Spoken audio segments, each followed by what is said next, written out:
seeing diaper prices, formula prices, daycare prices. You're getting all of that at one time. So shout out to all the people with their kids doing their thing, but I know y'all struggling right now on the inside. Honestly, I was reviewing some taxes, and I had a meeting with one of my advisors. I had some questions, and I was just like, a kid right now won't probably hurt.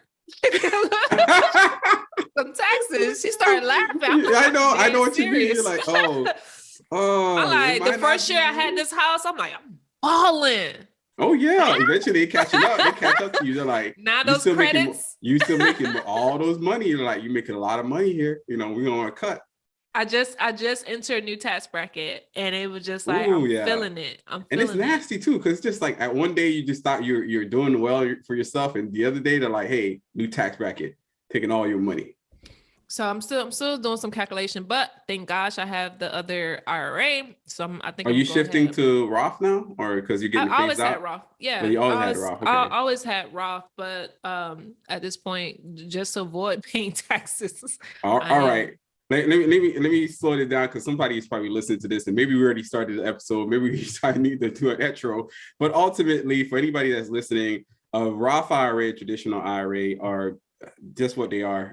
The acronym that they use is IRA, but it's actually, the term is individual retirement account. So that's what you're thinking about. Majority of the people are familiar with an IRA, but they don't know that there's two different types. There's traditional and the Roth.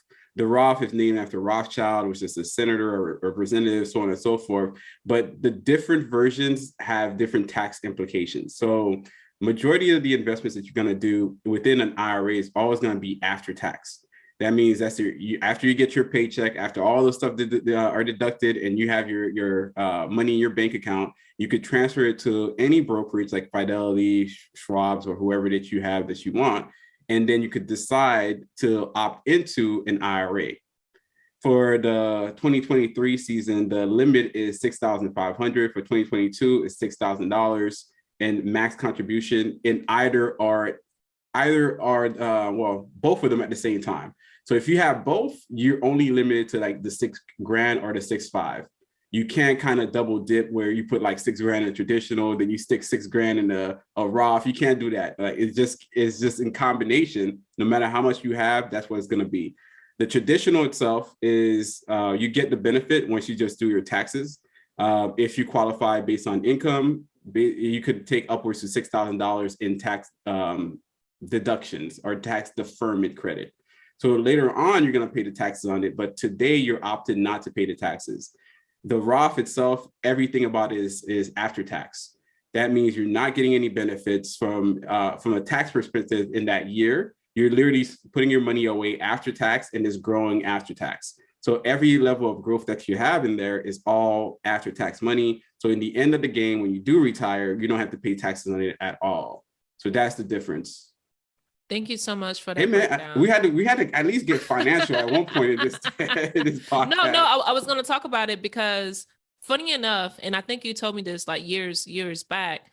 Open up the Roth. This is before I think I was making less than 50,000. This is like 2017 or something like that. And I'm like, yeah, I'm going to open the Roth.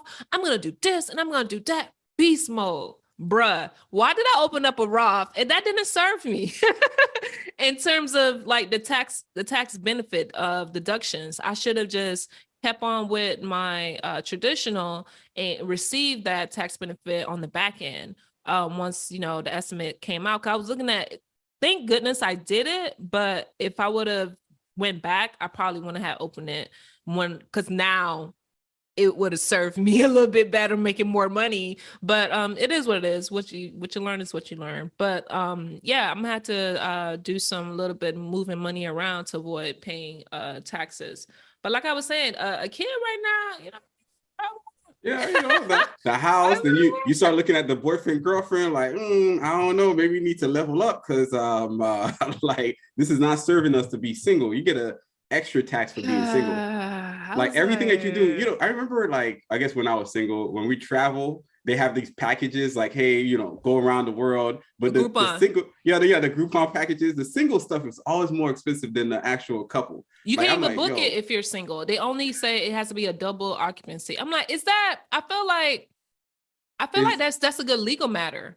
Exclusionary? Yeah, No, that well, they is. didn't say that your double occupancy meant that you're. But they charge you more. I remember, 'cause I used to have Groupon. They'll charge you more if you book single. Well, Groupon still exists. Yeah, Groupon still Oh, exists. see, I didn't know. There used to be like used to be a bigger thing. At one Yeah, point, you everybody remember was like Tiffany Groupon. Haddish was like a sponsor at one point? Oh yeah, maybe. Yeah, it used to Yeah, be like Groupon still lit in exists. 2017 or something. Groupon was a thing. It kind of like phased out a bit because a lot of things that they do have, like these small business owners are really getting more savvy with social media managers and doing stuff online. So people will just go now if you know how to kind of. Yeah, Groupon used to be the place where you find all the details, or what IG, like people do with IG Reels now is exactly what Groupon used to do with, curating experiences, activities, and so on and so forth. So So it you just had to replaced go. it. Yeah. Yeah, dang, I feel bad for Groupon now. Like it's Not like, yo, me. Because hey, I used to be in my feelings. I'm like, I want to double. go. Oh yeah, I used to I try to. want to go I to was like, Lisbon. I was just like trying to holler at girls, like, yo, can we go? Can we go half on this trip? And then they do the oh, they ain't like you. They ain't like my ass. It's all good. But ultimately, I'm like, I'm trying to get this thing half off. Like, I can't do this. I'm not gonna lie. If you're single and you listen to this right now, it's like sucks for you. I'm not gonna lie. It hurt in a girl pockets. You make more money than the IRS is like, you single? You have kids? So you don't have any of those things? It's like they're the ones judging you, not even your family judging you. They're the judging. They're judging you. Judge. They're like, so you get it on both ends. On the social end, you get it. Yeah. On the financial end, you get it. On the tax end, the IRS look at you like, man, look at you. Get your life together. How about you get somebody? How you double down, get some kids, get a house.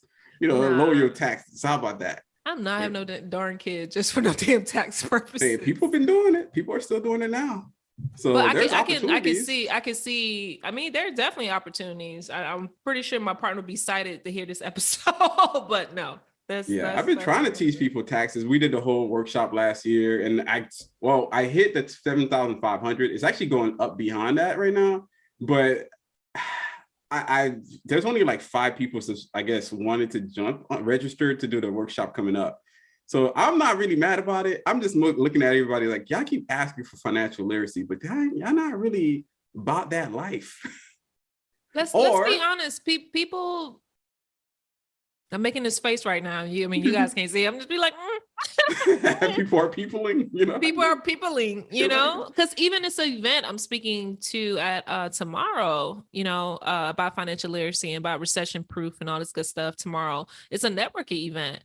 And I think the ticket was only $15, but there's so many people that's gonna like in terms of sponsorship and vendors are going to be there. And I'm just like, I think it was like 30 people book or pre-book, whatever. I'm just like, but if it was a IE brunch with Linda's like an investor brunch, real estate brunch, right?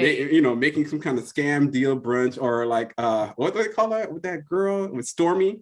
Got to go hang out with her for a weekend. You got to go stay out with her for a weekend. $5,000 for the weekend. I'm like, okay.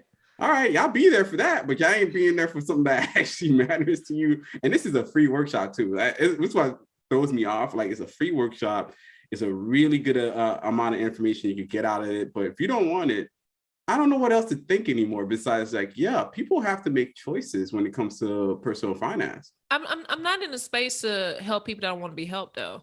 You know what I mean? Yeah, you're getting older now. Now you're getting like your little. You used to call me salty for it. It's not salty. It's like it's hard to. You do this. You throw your hands and like, what can I do? I can tell you that it works, but you don't want to listen. So okay. You know what I'm saying? I'm not about to do this anymore. I'm just like, let me get the bag. if you want to get the info at that point when I really get the bag, if you're not into this information anymore, it's like, like I really now do you understand how I be feeling? But you're really petty and salty, right?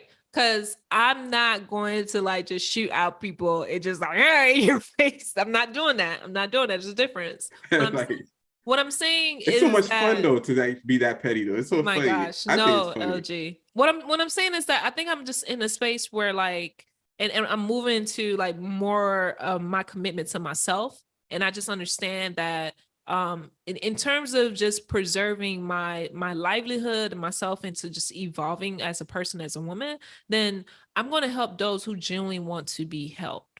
right? And if I'm the go-to person, like I think Atlanta will have more information on this, and this person generally want to be helped and get information, then I'm all for it. But I'm not going to push you or coerce you into something that you're not even aware of that you're doing, or something that I feel as though may be beneficial to you. If you don't see it that way, then you just don't see it that way. It's like we're really getting some woman, responsibilities and things, right? Because I had a really long talk with my brother about, you know, the situation with my mom in her house, right? And I even had a really good talk about my partner, some things I didn't even know about his family, and the whole situation, their housing accommodation, their interim retirement. So there's long-term things I have to think about. And just like at some point, everything else gonna be like so like, you know what I mean, far vision for me, that I'm not even gonna worry about it. I'm like, yo, I'm like 10 steps ahead right now. Like you're not keeping up. I don't know what to tell you, because life is changing and the world is changing, and you can only do so much for others who do not want to adapt to those changes and do better for themselves. I can't make you do better for yourself, you know? And I think that's where I agree. I poke fun at people, at least in a petty way that you interpret it as petty. But I love to crack up jokes. That's the thing I love to do. So any level of the joke, anything that could be double entendre, I love it. And this is what you see on my Instagram all the time, is this idea that there's like, I posted this one girl that I guess defrauded JP Morgan, was it? That was something. And somebody's like, why did you post her up? I'm like, because she's white.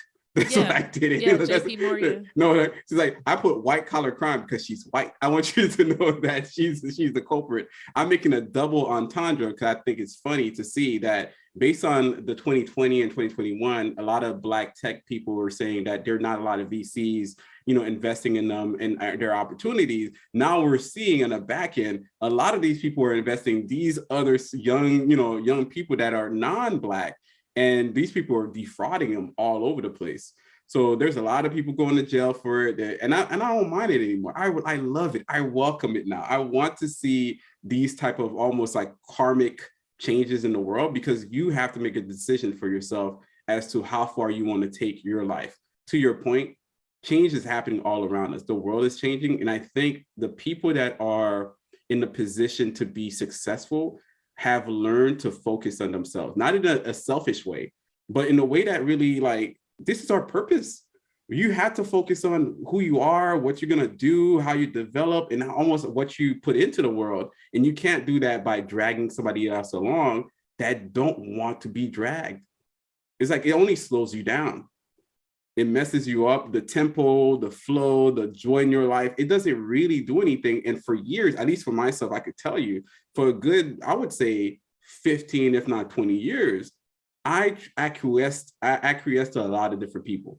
I said, you know what? I want to listen. I know that I'm thinking this way, but everybody else seems to be going this other route. Let me open my mind and let it go, and let in God and listen to them and give them a chance and understand where they're going. But they were going off a cliff. I knew they were going off a cliff. I was almost going off the same cliff with them. And until then, I was like, nah, I'm not doing this anymore. I can't jump out this plane without a parachute like you guys are trying to do right now. It's a little crazy, and I'm gonna call it out for what it is. And this is why, to your point, especially in this day and age in 2023, I'm like, yo, I'm focusing on myself too. I'm doubling down on it. So yeah, my message might not be for everybody, and that's just what it is. I have to even make peace with that too. Like the fact that you don't get likes and reels and shares and stuff like that, because maybe they don't like you. They don't like you specifically. They like the other person. They don't care if it's scammy stuff, but they don't like you. So I'm like, you know what? That's cool. They don't like me, but I like me. I have to learn to love me more to kind of develop a better version of myself and really go into my purpose, to support my family, to support my friends, and the people, to your point, the people that really want to help. Yeah, I think that's what you have to do to preserve yourself and preserve your mental, you know, mental space of everything that's going on. Like people here today, people are gone tomorrow. Didn't Lisa Elvis' daughter, his only child, just passed away from cardiac arrest? Like we had an NFL player, young guy, 23, 24, something like that, just passed out playing football. You know, like there's constant things moving around. The economy is shifting. Like presidents are constantly getting investigated. Brazil, like we just did a what's it called January again? 6th, we did the Yeah, January 6th, and Brazil just did they a doubled whole that. new They January copied the it. They copy 6th. paste. They copy And paste. I'm just like, bruh, what? You know, and Copy paste. it's just like so many things happening in this world. And I think at the seasoned age of 33, almost 34 this year, is what really doesn't matter does not matter. Like the things we put in our energy into and this, because some people can be like, unless you could be some, you know, you could be spaced out sometimes when, you know, when we're having these like conversations, like I'm not spaced out, I just don't care. Oh You man. know, And like didn't like Megan Thee Stallion and somebody else, what the guy that shot her Tory didn't shoot Lanez. her? That was a big deal for a lot of people. They were It was a following this huge stuff. deal. They were following this stuff every day or whatever. I still don't know the resolution. I just don't care. Mhm. In the end of the day, if it's not going to impact you on the actual, like maybe paying your bills or maybe like changing your life, then why do we as a society put that much energy into this? I keep hearing Meghan Markle and the other guy. I really don't care. I'm I don't so even know their over them. names. I'm I don't so even know over their names. them. I like, what's their And name? I I love don't know. her from Suits, because that was Suits, one of yeah, my favorite I knew her. shows. Yeah, I knew her way back in Suits when I feel nobody like else knew they're her. pushing them on us here in the US and we're just eating it up. Right? I Like don't I'm get just it. I'm like, like, I I'm looking don't at get it everybody. either. I'm letting it go because it's truly just nonsense. It's He just a made over a pail of million nonsense, on pre-sales alone pure with Pink. nonsense. Yeah, he Even made $1 million. the fact that the president has some documents at his crib, it's a big deal. For what reason? A lot of us have documents up from our job just sitting at our crib somewhere. I'm pretty sure there's a job that you had, or even a classroom homework that you had from college still in your box somewhere. You seen the Like, clip I posted where Uncle Joe said he I, is I so didn't. tired. Yeah, Yeah, he looked at tired like of this thing. It's weird, but then he also to their negative point, they played it up when Donald Trump was they going through always it. play it up, right? Yeah, he was going through that. They're like, see, we got him now they got you too. I'm looking at us. I'm like, yo, we all have it. I'm pretty sure if you go to Obama's house right now, he got some stuff too. Clinton got some stuff too. We could go on forever finding out that we just have documents that we haven't shredded, that may or may not be classified, may or may not be important, and it's just sitting at our desk. Right. And it's okay. Who the hell cares? Like, did it do anything? I don't know. But he's like, did it do anything? Like, in the end of the day, was that actionable? Did he do anything besides that? Was he on the side? Did he have a second cell phone where he's calling some other international company? It's like, yo, man, do this, do this. We don't have that. We don't have anything. It's a lot of things too, like the things that, you know, not only take our attention away, but hold on to our attentions. I think there's a psychological component to that, because we look into the Tory Lanez, we look into like the Megan Thee Stallion getting shot, which we know she got shot by him like long time ago, but it had to take a release video audio for him to admit that she got shot, because we played it up as more as it should have been. That was an open shut case. That was an open shut case, and we made it more of protecting Black women, believing in what woman says, which is all true. But in this manner, it was an open shut case. And he has previous experience of being violent. He's just like a little leprechaun, just being violent to everybody. He's a Munchkin, just being violent to everyone. So he hey, has he's history Canadian. of this. I'm just saying, he's Canadian. He's not even from around. It was an open shut case. I just think like all these like mishaps and sorry for that Canadian statement, because I'm pretty sure somebody listening is Canadian. Felt real bad about it. My bad. I apologize. So like it's just all these things that are happening, and also it's again a psychological component, because it's us protecting ourselves, because we need something to distract us so we are not accountable for our own lives. And I think that's a huge part of it too, because I'm doing these things, and again, I'm just like reading these articles or whatever I'm doing, and it's again a documentary come out, Meghan Markle. I'm like, yo, I do not care.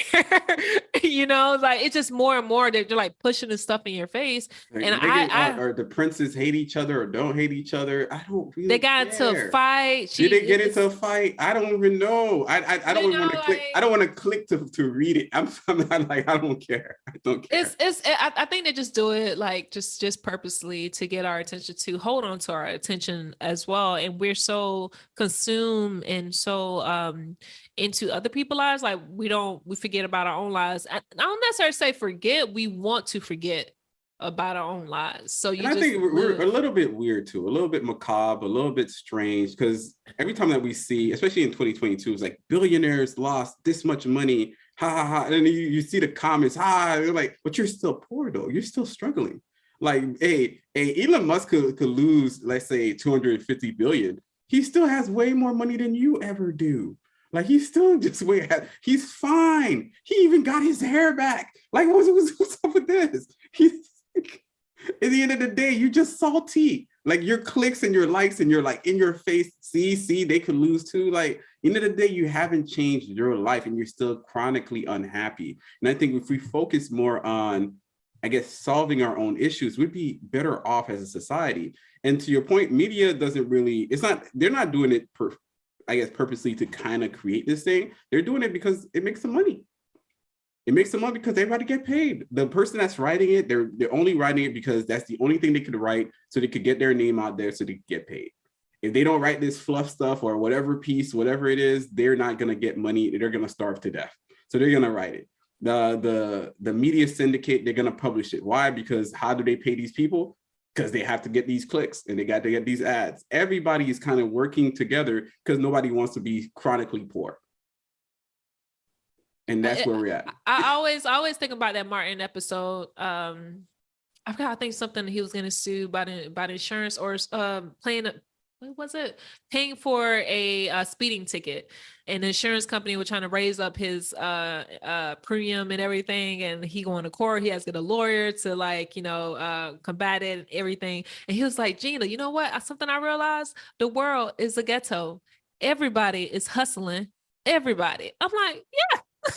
You're right about that. It's all a cycle. And if we don't get into that IE or quote unquote matrix, then we'll be like really consumed into everything that's happening and not really looking into our own lives and taking audit of what is going on for us and how can we do better as people and as individuals.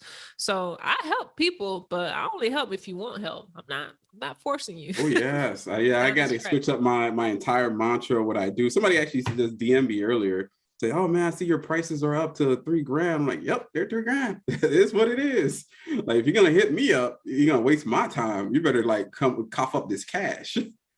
I'm going to do lead more into the workshops as well, lead my own workshops, but I think I want to do more communal, like more face-to-face, so into groups and stuff like that. Because I always get people who's interested in doing the workshops and I refer them to you to do it, and like, and they don't do it, and they don't do it. I'm just saying, you're gonna learn the hard way that it's just a very interesting space that we're in, just financially overall as an American society, but specifically for Black and Brown communities. Like, for some reason, we're just not interested in this financial stuff. I had to come to terms with that as a statement, because no matter if you stuck it right inside the hood, right inside the community college, right inside the library, whatever it is, people are they won't show up as you think they would.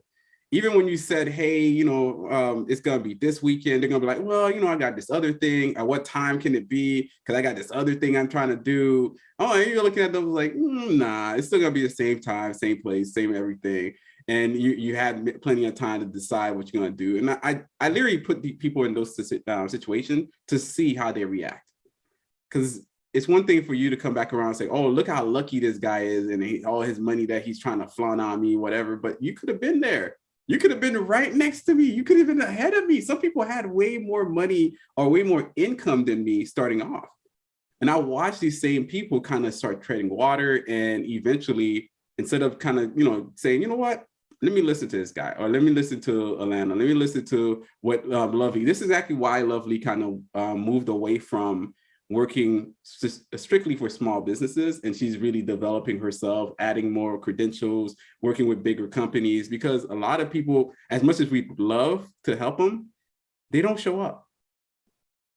And they don't follow through, because if it's not easy, if it's not microwavable, if it's not tomorrow I made an instant amount of money, people are not really interested in that. And it's funny, but that's kind of how the world is right now. Yeah, it's very, very adoptable information, and people have been doing it, utilizing it, but people don't want to. Going back to your prices, someone just messaged you and said your price is too high now? Well, I guess they were reviewing the prices and realized, like, wow, man, your price is coming up, whatever it is, because I should have got it way back when. I'm like, that's nice. What else would I Did you hit them? What you want me to do with that information? Like, no, that's what I thought in my mind. I was like, that's nice. Like, you hear all these things and you're like, that's cool. Or Lawrence, you should write this. Or Lawrence, you should post this. And you should do this. I'm like, I got paid $200 for running a blog for 3 years. Nah, I'm not doing that. I'm not doing whatever you say that I'm trying to do, or whatever you want me to do, and by proxy. And nah, I'm just doing me. It's literally $200. I could count the dollars. They sent in 2 checks of $100 a pop, and that's all I got from it. I'm not mad, like, because I've always done things for the sake of giving to the world, right? That's why it's available. It's always been kind of free. So I'm not mad at it. I'm just kind of like looking at people and saying, you know what? It's been around. It's been available. And this kind of financial information predates me, predates all these podcasts. And yet a lot of us are choosing, and I have to use the word choosing, to do otherwise. We focus on different things. We binge watch TV. Like, hey, the new show came out. We're binge watching the entire weekend. We'll make a way out of no way. Now, how are you going to binge watch an entire season of straight, like, hour episodes for 12 episodes? You knock it out. Like, you're like, I'm going to knock it out. Like, Depends on the show now. I'm not mad at the show. Did I say I'm mad at the show? I'm saying that we have to be honest about our choices when they happen. Because some people, it's like, oh, in their minds, they forget that they made a choice to watch Wednesday, which I thought was a great, Netflix show, instead of actually working on themselves that weekend, instead of actually putting some hours to, even 1 or 2 hours, to work out. Simple as that. Walk around the street or do something productive for yourself, but you rather just sit there, vegetate, and watch TV. Or some people, like, I heard this one podcast guest said, or a caller said, well, I spend most of my weekends on Sundays watching all football. And I thought to myself, wow, that's a lot of time. He says he does that for 17 weeks. I never actually looked it up, but do you imagine a person that puts in the entire day of watching football for 17 weeks? How many hours of that is it? You got, like, what, a good, let's just say, is what, 6 hours every just Sunday? One day? It's just yeah. They play all day. Like, I forget the amount. I remember watching people doing it, and I know it makes sense. But for 17 weeks, that's 102 hours. I don't know. You could have done a lot with that 102 hours. That's a lot of time. And you find that people are doing this for years. Let's say if they're staunch football or fanatics, whatever, fans, they're doing it almost 2,000 hours worth of energy and watching somebody else live out their dreams. Like, let me repeat that. You watching somebody else live out their own dreams. Like, LeBron is living out his dream. I remember that one comment that he said after the game when people were just really criticizing him for not winning or something like that. He said it like, in the end of the day, I'm gonna go home to my house, to my wife, to my kids, and I'm gonna be happy. And I think he left it there. And that was a cold statement, because I don't think they missed it. They're like, oh, I can't believe he said that. Like, this is how unhappy you are that you missed the lesson he's trying to tell you. No matter if he shoot the ball in or out, no matter if he wins or not, he still gets to go home. And he feels a certain level of, yeah, you lost. Yeah, you might not have won what you wanted to win at the time because you put in the effort towards it. But at the end of the day, he's living a dream beyond his wildest dreams. And that's the beauty. To me, that's manhood. Manhood is looking around and saying, you know what, I accomplished this thing. And then I'm making sure that my wife is secure, my kids are secure, and my family's fine. Absolutely. You can't take that away. Like, he's like, oh, but somebody could call him a Negro tomorrow, like, and how he's gonna feel. I'm like, he'll do this with the shrugs, bro. Like, it's like, you can hate me if you want to, but I'm still live my life.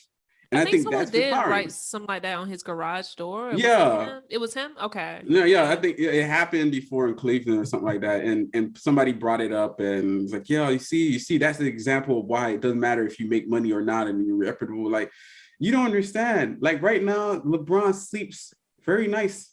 I'm pretty sure he has a mattress that is probably way more expensive than your entire salary. So I'm just like, for a couple years, like not just and his years, legacy is continuing. His son just as a beast as him. And his son's not even what, six? His son's 16. No, yeah, both of his sons are actually playing now. Yeah, both of his sons are getting up there. So, and they're getting they're in tall the route. too. Yeah, they're getting a route tall, right into yeah. the NBA. So I'm like, yo, y'all sleep. Yeah, like, you forgetting the whole point. The point of the game is to leave a legacy. The point of the game is not even a financial legacy. It's to live almost happy. And that's why I try to tell people now, it's not the dollars that really kind of count in the end. Is how happy you are in the morning when you wake up and say, you know what, I'm gonna make this cup of coffee and just be like, it's a good day. That's it. It's a good day. I made some eggs. It's a good day. You ain't thinking about the bills you gotta pay. Coffee. Yeah, you ain't losing your mind. When I'm overseas and we have to buy something or go to a restaurant, I'm like, go to the restaurant. There's no like second guess. Oh, how much is it? You know, is it struggling? I'm like, there was a time that we did go and I was like, hey, we're going out a lot and at dinner. I'm like, this is not natural for me. It feels weird. I had to say that. Like, and I had to explain, it's not the money. It just feels unnatural that we're just going out every night at a restaurant. All right, I'm fine. I'm not even that hungry. I'm not hungry. I could just go back home. I always find like the experiences, because when it's so crazy. It's like 7 years ago now, 7 or 8 years ago, 2016, 2015. I literally remember me negotiating my salary. It was 43.5. And then it went up to 48. Then, like it started going up. But I also remember a blog or a written article that you posted on the Neighborhood Finance Guide when you launched your website about, I guess the magic number was 77. Right. And I'm like, okay, I got to shoot for 77. Like, yeah. And I went hard, and I shot up for I'll make it 75 at the time. Then I started making more. Now making a little bit more. I'm realizing, going back in retrospect, was it really about the money? Nope. Now I'm in a different tax bracket from the last time you wrote that post, that rim, and that's my goal. I'm gonna get 77. I surpassed 77. Now I'm looking back, was it really about the money? I'm like, because now I'm here. Like, I don't know, was it really about the money? I would say mentally it feels a little bit more comfortable. I am comfortable, but for me, I'm realizing I worked so hard to get to this like income, to this professional space, and I'm seeing that is the smaller things really matter. You know how some people saying when they make all this money, those like, it matter, like now I'm seeing it matters, but the small things matter, man. Like the really small things. Like I seen my cousin this past weekend. I haven't seen him in like a few years. He moved with his mom. And when I say my cousin, this is my sister-in-law nephew. So I see him growing up. I babysit him. So I haven't seen him in a while. So when I came and spent some time with him this past weekend, he is tall. And I'm looking at him just like, whoa, where did the time go? And just in retrospect, just the money, the skill sets and the experiences. And I'm just like, yeah, I was chasing this goal. I surpassed this goal. Now I'm looking at like, now what? Right. So just in retrospect, for me, it was just really, you can obtain the things that you want to obtain, but don't forget about the smaller things as well. Spending time with your family, doing the things that you really enjoy. I will say in my journey personally, it was who I became when I was chasing a specific number in the income, because I became a better person. I became a better professional young person. So you want to grab hold to those goals, but once you get there, you have to kind of realize that those smaller things matter, because now I'm more comfortable. I can go out if I want to. You have a choice to do so, and you feel good about it because you're not like scrambling, trying to figure out how you're going to make a credit card payment.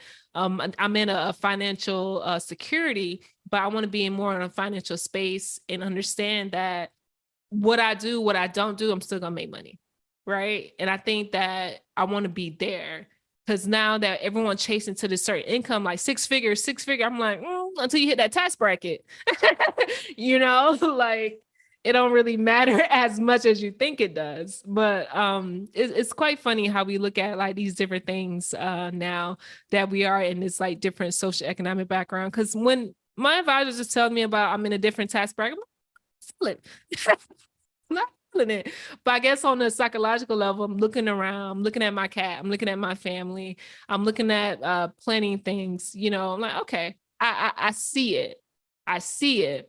But I thought it would be different, I guess, if that makes sense. Like being here, I thought it would be a little bit different, but then again, inflation is like triple right now. So yeah, I think that was like that post that I saw that some people make it about the destination. And then, I guess the goal of that post was to not make it about the destination, but make it about the journey. So you're going to get past your destination and keep going past it because you're just on this journey, no matter where it's taking you. I think that's what you learn along the way. For like, when you said that I just did a reel, which is very random that the reason I don't do the real thing, but I did it. Yeah, I noticed. It was so you get I into just, the real. No, like I always wanted to use that song. That's the biggest. I love that song. It's a very fun song for some reason. So it was basically salary transparency. I've seen a lot of people post them. I'm like, I'm just gonna do it just to show people that it's not about where you start. It's like where you're going. So I started off making that 23. Everybody knows that story at this point. And to see it from like 2012 all the way to now making 126.9, I think that's where my base salary is now. I'm like, dang, that's a crazy increase. That's an insane increase. But yet it wasn't for the money though. I didn't do this entire journey for the cash. I did it because I was challenged to do it. Like somebody said, hey, it's impossible. So I'm like, you know what? I'm gonna check it out. So that's what I did it.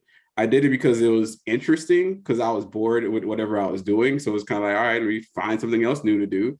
I did it because, hey, I just wanted to feed myself, have a pantry. It's simple stuff like, hey, and I wanted to travel. And travel to me didn't mean international. It just meant like, hey, travel to another city, or travel without that fear that, hey, my credit card is going to bounce or something like that. Hey, whatever. So along the way, it's not the money for me. And I explain that to people all the time. And I keep telling people all the time, it's really just finding that level of happiness. It's wild. Like for me, I'm already there. Anytime I get like a raise or something, it's nice. Obviously, it's trying to keep up with inflation. It is what it is.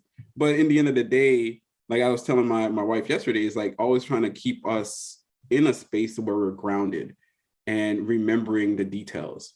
And I'll give you this thing that I thought about yesterday or this entire month was about food waste, and the fact that when we go to the grocery store now, we don't look at the prices. We just grab stuff that we need and we want. We lump it all together as a need, but it's really just grocery store shopping. We're not really paying attention because we're not using cash anymore. There was a time the prior generation had cash, so they went to the grocery store with $50, they had to get $50 worth of stuff, and they had to make that work. If they went for $100, they had to make $100 worth of stuff. Now we got the credit cards, and we're not even looking at the dollar value anymore. We're just kind of swiping it, and we might see the number being a little higher, but we don't care. We're just like, just put the card in, sign, and we'll continue on, with our journey for that day. So I've told my wife recently that, because she also got hooked with the, hey, do it online and also pick it up. And she said it's free and stuff like that. I'm like, I'm still a little like iffy on this idea that it's free, the pickup delivery thing, but you miss out on knowing prices when you do that. That's another thing you forget about. You forget how much things cost because all you do is just click online and then you move on. And that's also part of the prices. The prices is online.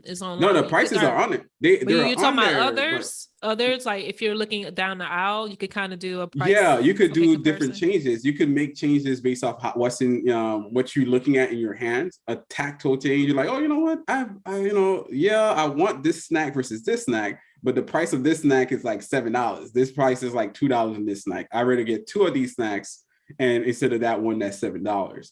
So you're not making these price comparisons on an active level anymore, and it's becoming easier for you to spend more and more money without you noticing.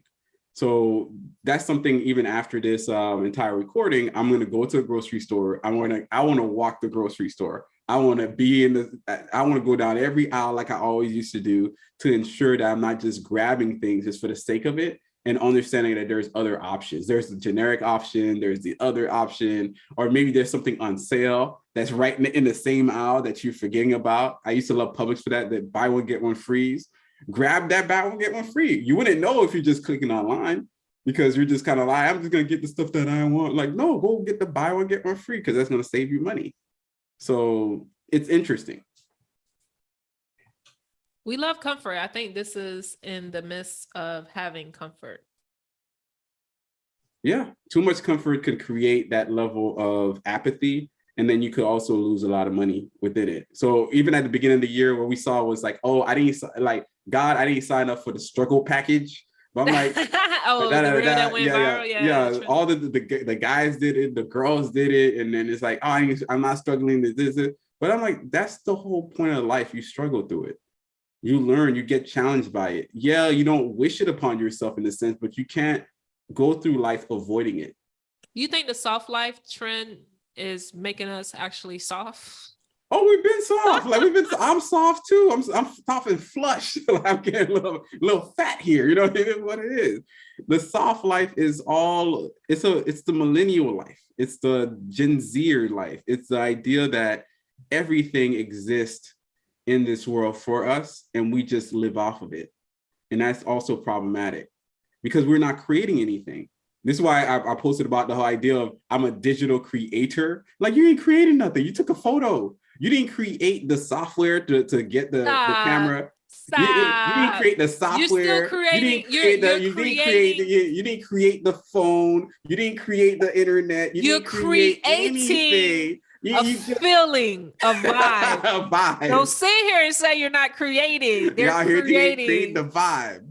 You didn't create the apparatus. I would say, like, digital content creator, especially if you're a YouTuber like myself, it does take time when you're trying to edit and do things. So yeah, it is creating. I'm not okay. Let me scale give it you back. pushback. Give you pushback on that one. It takes a while. No, there's some people that are quitting their jobs to become digital creators, and you could tell people from a background in that editing takes time. Content takes time. Writing it out takes time. Getting traction takes time. Getting advertising takes time. All of this stuff takes time. And that's what my pushback is on the idea of digital creators, because you're not creating anything. Imagine if, God forbid, YouTube just be like, they're done. So where are you going to get this passive income from YouTube when it's gone? Where are you going to get passive income from IG when it's gone? So you're not creating this thing as much as you think you are. You are living within it, and you're living on the hopes that it continues to do what it did the year before, the year before, the year before. And that could be problematic. It's not sustainable. Yes, and that's problematic. The idea that we get into our heads, like, you know what, I'm gonna quit because, hey, stocks are doing well in 2020. I'm gonna quit my job. I'm gonna quit whatever without a real plan, because you thought everything is going to keep going up, up, and up, and up. But I would say it has worked for some people where they scale their likeliness. Yeah, I think that's what you want to call it. And their likeness. Yeah, their likeness into like brand deals and all this other stuff. In business, they're scaling their business where it does work out for them, and they do have longevity into being a content creator or a brand, marketer, or however you want. Yeah, it could create real companies, but for every person that we find to be successful, that we end up seeing on our timelines, that we end up following and becoming uber successful at what they do, which they would probably always have done that too. Even outside of social media, there's always been people that are at least the Money Guy show, we talked about it before, called virtuosos. These people are no matter what in life, they would have survived. They would have made it. They would have created a space for them, like, Kier Gaines. I ran into that. I know his wife. Like this is a person that was always very animated. That was a person that always carried gravitas and people around him, either being on campus or being in the fraternity. Like this is not something, him being what he is not something entirely new because of just social media alone. It was just who he was. It just got almost magnetized by, or like maximized by this, right? But in the end of the day, there's a whole lot of other people that have failed in the quest of becoming a digital creator. That's why you go on some social media or some YouTube pages and you don't see a lot of new content. Atlanta. So I'm just saying, dropping it out there. I was mute for a second. That was a shot across the bow. But why is Lovely in the comments just like go crazy in the comment section? Like this is her niche. She was like, yes, most people do pivot into we never did an intro. We never did an intro. We did. No, we didn't. We did. Yes, we did. We're talking about TFG. No, we never. At this point, it's 2023. If you're still listening at this point, if you're still listening at this point, I'm telling you, we never did an intro. We didn't say, "Hey." I feel like you did. I feel like you did. Like the financial. Yeah, I feel like you did. No, we did not. If you're gonna listen to this thing and you're gonna be like, "Damn, you just went in." We did. I remember you. Okay, I'm pretty sure you did, but it wasn't the formal.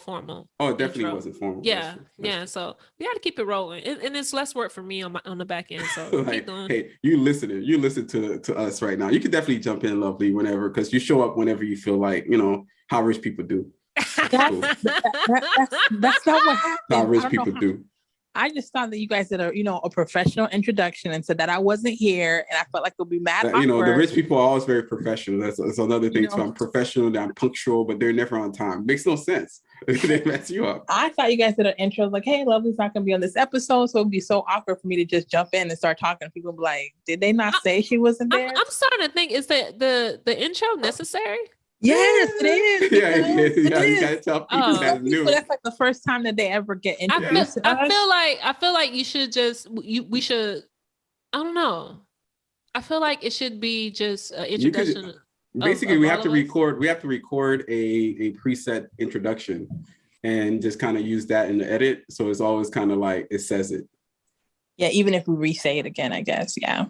That's cool. No, people just kind of go into it because it's like, hey, welcome to the Financial Griot, and we this is what we do, this is what we're about, and enjoy the episode. I think that would be good. Yeah, I think that would be good. Right? We do this a lot, and I'm always trying to catch in between where we say we have to. Sworn we had an introduction before. Oh yeah, we always used to care about these things. Look at that, we're getting too rich. So Diddy. But how are you guys doing? I see that you guys talk about my favorite topic. Yeah, you came right in. I think I partly agree with both of you because there's a lot of nuance with the creator economy. That's what it's called. There's a whole economy around creators, including software that's developed around creator economy and social media. I think you have to be invested on both folds, which is like the business aspect. What Lawrence is talking about is what I call people that are in a macro or micro part of the business where they're creating digital content. And typically you get eaten for lunch and breakfast. What other industry is similar? The Hollywood industry, right? How many actors, people become starving artists to become actors and actresses, and most people don't make it. Like when you think about how many people want an Emmy or a Globe or whatever else, is very nuanced, right? So it's pretty much the same thing with the digital content creation. There's going to be the Denzel Washingtons, and there's going to be that guy that plays like 5 extras and we never see him again. And so in the same way, those artists and people, we can think about people like Rihanna that have decided to pivot into real businesses like Fenty that have become a billion. It's literally what made her money is not her music. The music gave her leverage and income to be able to have influence, then to be able to build a big business. Look at Jay-Z's portfolio, similar thing. So I think those that are going to win are people that are able to leverage that likeness and influence to then create a real business. The reality is like that's 1%. That's not the gamut of the lot. And so I think that's where it becomes like almost like a fool's gold, where people are putting so much energy into the cost of creating content, or sometimes people are faking their lifestyle, buying the bags or doing these things. And when you look at like opportunity cost as a business, the reality is if you spend the next 5-6 years doing that and you're not building another skill around it, it becomes this place where you wasted 5-6 years of your career to maybe follow a pipe dream. But hey, that's almost in all these entertainment media type careers. That's the risk that you take. Taraji P. Henson doesn't make it until a way later, but she fought to be who she is today in the industry. And so I think it goes back to your own visceral risk adverse. How risk adverse are you? What are you willing to put on the ground? And I think we just need to be able to learn to diversify. The same way we talk about investing, diversifying our portfolio, diversify your palette.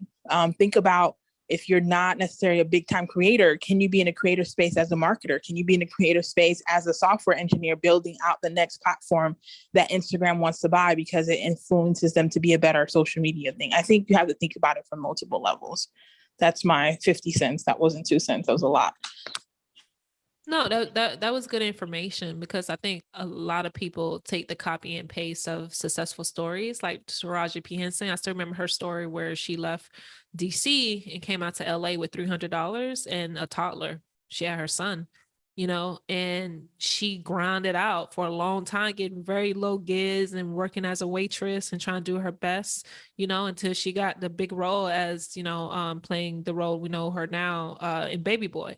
Right. So there's like a lot of pivots people have made, but I think we mentioned about this a while ago, a different episode, about how much are you willing to sacrifice? Like, are you willing to sacrifice your likelihood? Are you willing to sacrifice the comfortability of your life? Because a lot of those things, the grit we talk about, the grit that we all went through in our own personal life, I don't think people are willing to do that for a dream. And let's be honest, you can say that you want to do it, but do you really want to do it? If I told you like you had to, grind it out for like 10 plus years, we know the Tyler name. Tyler Perry. Yeah, Tyler Perry. He did the gospel shows and the production for Play Show like 10 years, 10, 15 years. He was homeless at one point. He did it for 7 years. He got that big break. 7 years. He got after the 7 year, he got a big break. Like how are you willing to grind it out as much as you can? And what are you willing to do to sacrifice for your dream or things that you want to do? And I'll tell you, a lot of people don't want to do it because after a few tries, like, this is hard. They're not wanting to do it. That's why successful people are successful, because not only consistency is being persistent and is actually pushing through, is resilience. That's why Viola Davis is successful as she is, because she went through so much as a young child, and everything that she went through, she put every ounce of those collective life experiences into her acting and being fearless. But she said, I went through this is nothing, and that's how she became so successful, because she was willing to grind it out. A lot of people can't say that. And we take these copy and paste success stories and just think that this will happen to me. Maybe it will, but you have to kind of like look into your, like you mentioned, the risk assessment of what you are willing to sacrifice for. But I mean, when it comes to financial literacy, if anything, I feel like it's copy and paste, because it's really about having the knowledge and learning how to critically think for yourself to make right decisions, and being socially aware when it comes to scammers. I know. I'm going to say this because it's not going to be the scammer part, but I would say this because I think we do see some of the people that do make it to that point, but you can also struggle and do all of those things, persevere and still go through, and it still not work out. Like what we see is when the situation does work out, but we rarely see when it doesn't, or it's not really as publicized, it's not really put down in the forefront. But there's a lot of people that still had the same level of tenacity as a Viola Davis. They're still great in their own right, whereas it just doesn't work out. That's life. Life is weird. It's like, it doesn't, like, sometimes it just doesn't happen anyways. Because I've even known a guy that went from Tallahassee, and he went to he said he's going to go to LA to make it happen. He had the panache, he had the charisma, he had the people supporting him and stuff like that. And for the most part, he was broke. he was like homeless. No, not that guy. He was homeless. Like he was living in between stairs, like homeless. He still was struggling. He lost pretty much everything. And for the last, what I would say 15 years, he's been trying to make a breakthrough in the industry, make a breakthrough anywhere. And he, for the most part, at some point, he documented a lot of this stuff too. And he would be eating, like the only time he gets to eat is when he's playing an extra on a TV show or whatever, or music video or whatever. So there's a lot of people that are putting in the hours, but it doesn't mean that you're entitled to the outcome. And that's unfortunate. It's the risk that we all take. And I'm more leery of telling people, yeah, man, you become a digital creator, it works out, versus like, yo, there's tens of thousands of people it didn't work out for. Are you aware that even after you put in the hours, that it just might not work out for you? And if you're comfortable with that, that's cool. Do you feel like it's a dream deferred or a dream unattainable? Sometimes life is a period scheme. It's messed up. Not everybody in pyramid scheme. Not everybody makes it to the top. Like it's just weird. It does. Sometimes it is your work ethic is what you do, what you bring into it. And sometimes it's the time that you came in on. Like the time you come on. Yeah. It's timing. Yeah, it's timing. Yeah. I think we need to understand that there's a lot of it that's serendipity. Like an opportunity might come to you. We're out here dropping all types of words like serendipity out here. Continue Starbucks. Yeah. So you might be at Starbucks and then you bump into someone that, oh, I'm so sorry. And let me buy this for you. This is that and the third. And it becomes like your lifelong friend. Or your spouse. Like that's just how like random. And I think we need to understand like us being here, we're random. Like a million plus type of sperms. It had to be a specific type, land in the embryo for you to be here. And I think we need to redefine success, because that's the thing that gets us stuck. So for example, I said that to my friend. I said, had I tried to do my MBA like 5 years ago, I wouldn't have finished it because I didn't see no value in it. That's just the reality. I see no value in it. I'm like, you know how many people that I've sat down with and experienced and this and that and the third. And then I have like this God moment, like, go get your MBA. Like, why? Why you want me to do that?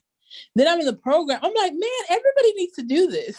This is me now. Everybody needs to go to take these courses if you want to be a business owner, especially if you didn't grow up with the background of business. I think, let's say you had a parent that was like fully, when I mean business, I'm not talking about your mom, selling the place in the house. No, I'm talking about legit scaled business.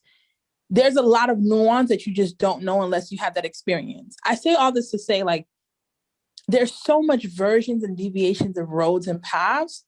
It's serendipitous. You might not be that one, but that doesn't mean you can't have a certain type of success. And I think on the backs of like Atlanta saying, even financial literacy, I don't even believe that's copy and paste, because there's so much nuance. For some people, there's the basic principles of math, basic principles of making, saving more than you spend, investing, But even in that's nuance because of just positioning, proposition, what the person's able to do. I think it goes back to the willingness to pivot. That guy that you spoke about, Lawrence, California, wherever he's in LA, year 1, year 2, year 3, you're grinding. But are you also being open to maybe other opportunities that God might be placing in your path? You might be saying no to other things that would have gotten you some type of thing. But like right now, I'm at that place where I'm like, God, whatever. Whether it's me owning a great business that grows and scales, or it's me being employee number 15 at somebody's corporation and providing my expertise, whatever. Because I'm not going to define myself by a story that I said to myself 20 years ago. You need to pivot. You need to be willing to change. I think that is probably what you'll see in the people that are successful. They were adaptable. They were willing to say, okay, I thought I was going to go into theater, but I might be a great spokesperson and now I'm a news anchor. Like, you have to be willing to kind of let the story change. And I think that's why when serendipitous moments happen in your life and God's like giving you the alley-oop and you keep throwing it back to him. Like, you keep getting somebody to say, hey, you should probably do that tech program. Or you ever thought about becoming an analyst? Because you have like great skills with numbers. That's another thing. Sometimes we don't recognize that we already have a certain subset of ways. Like Lawrence is always saying that. He's good with numbers. I don't even know if Lawrence likes numbers. We just know he's good with numbers. It could be questionable that he may hate numbers and he just happens to be good at it. And he's like, you know what? I'm going to go with what I've been given. There's so much that comes into it. I just think that people need to be willing to take the pivot if it's not working, and also be willing to redefine success. Because there are some people that see Issa Rae and they're like, I have to be her. But there's only going to be one Issa Rae. You need to be willing to draw your own, use your own cars, do whatever you need to do. And maybe you're not uber successful where you're in Forbes magazine all the time, but you might make, $400,000 a year. Why I gotta be $1 million? Why I gotta be 2 million? Why I gotta be 5? We always want more. Why? Do you know that if you make over $400,000 a year in the US, that you're in part of the 1% of income earners? Yeah, you cap. Globally. What's the tax? Globally. What's the tax cap? I think like a good 39%, 30. It doesn't matter. I don't make that much money. Yeah, you're capped at 400. Think about it, right? But then what do we say about wanting to make $1 million? Well, I want to make $1 million a year. I want to make, but if you make 400,000, you're part of the freaking 1%. But what do we glamorize? The 1 million, the 2 million, the 3, the 4. The billionaire. Well, the billion. Musk, they're like the Elon Musk did this, or what's the Amazon guy? Jeff Bezos did this. I'm like, do you even know these people? No, we don't. You're not even in the tax bracket with these people. What is it? Why do you take advice from people that you have no idea about? Like, can you stop? Can you just breathe it in? Just saying like, you're not those people that you're trying to mimic and copy and paste. And yeah, it's kind of crazy out here. It really is. And I think that's like the space that we have to be in. I was ranting, but when you understand that we are put into a machine of quote unquote what needs to be done. Like, do you remember your high school valedictorian? Nope. I don't know these people. Lawrence, I had no idea who the heck he or she was. She was a sweetheart. I do. I think I want to say I know, but I didn't have like. Do you know what they up to now? I was in two high schools or something. So yeah, she like married, have kids, whatever. But I remember her because she got. Wow, you are really sweating around here in these streets. No, she got accepted to Harvard. She was the first person I know. She's a Hispanic girl, got accepted to Harvard. What is she doing now? Is she known? Like really, really in her career? I think she just. Damn, Lovely, you trying to judge her though? Like trying to measure her No, success? but this is what I'm trying to explain to you. Like, do you know how much like pressure certain kids that get into like high school to be this thing? And then for the most part, we don't even remember these people. Like somebody asked me, like, do you care about like the people you went to school? I'm like, no, I don't do life with them. I don't know them. I've seen them. I remember them to some extent. But for the most part, whatever they're doing and not doing really doesn't necessarily pivot my life any much from left to right. I might just have common knowledge, but it's not going to change my life. And I think it's like those things where I start to recognize, like being part of Forbes 30 under 30 for some people is like their North Star. And then I've learned that some people are on that and then they're not making any money and they're not happy with their career and also there's people that's on it that's doing freaking amazing. And there's other ones doing a lot of fraud. You may as well start researching all of them right now. Right. And some of them are doing fraud. So that just tells you the pick of the lot is always going to be diverse. Some people, what we see is what it is. Some people, what we see is what it's not. I think worry about your own life. Stop defining success by a story that we've been told. That's not okay. Like you go to certain places, success is being able to feed your family and being able to stay safe. And those men are praised that they put food on their family's table every day. And they're the king of their village because of their ability to provide. Whatever narrative it is, don't chase something that at the end of the day, you only been chasing because you thought that's what success is. You want to create content. I create content for fun. When I'm on it, I'm on it.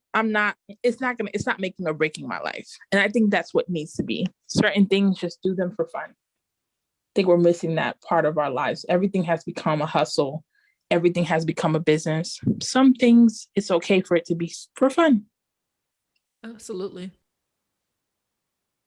Wow. What a tell. And I think that's kind of where we can land this entire conversation, somewhere between letting people know that you can't really always kind of force a definition on your life, on success, and on the path and the journey that you're on. And sometimes at least for myself, I had to learn to be okay with me, no matter what the end result was. Mm-hmm. And I think that's what a lot of our forefathers, or, the boomer generation, the silent generation, people before us were very comfortable with just being happy. And I think we rob ourselves, especially as these young millennials. I think we know it all. We rob ourselves of our own joy because we're always trying to mimic what we think success is based on somebody else's path. And at least that's why I kind of brought up the whole digital creator thing, not to kind of dismay anybody that might go in there, because you're going to end, if that's what you want to do, that's what your style is, and it's good.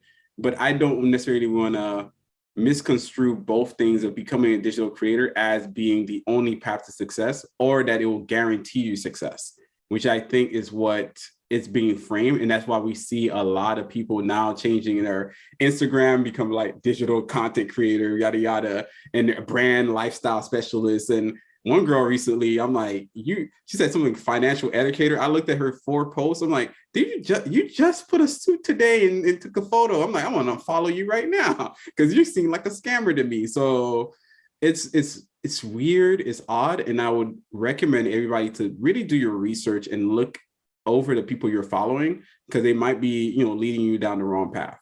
They could be leading you right off the cliff. Well, with that being said, you can follow me if you want to.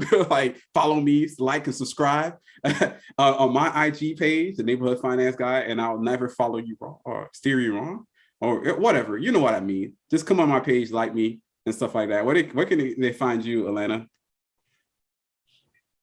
Yeah, you can find me on IG at Atlanta_Elson, as well as Pinterest. I had a fun time with my best friend last night on Pinterest. So people sleep on Pinterest, but you can find me there, as well as YouTube. I am on the YouTube streets.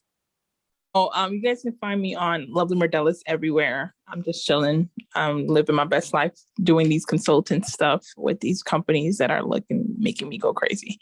But overall, just find me on Lovely Merdelis. I will be posting my lifestyle videos, my luxury lifestyle videos on Instagram again soon.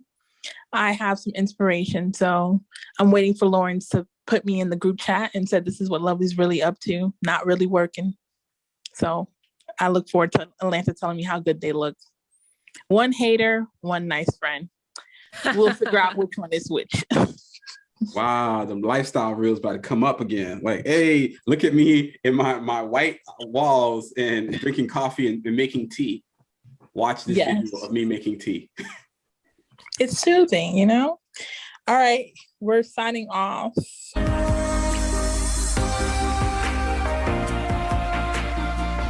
Thank you for listening to the Financial Griot podcast, powered by the Wealth Builders Collective.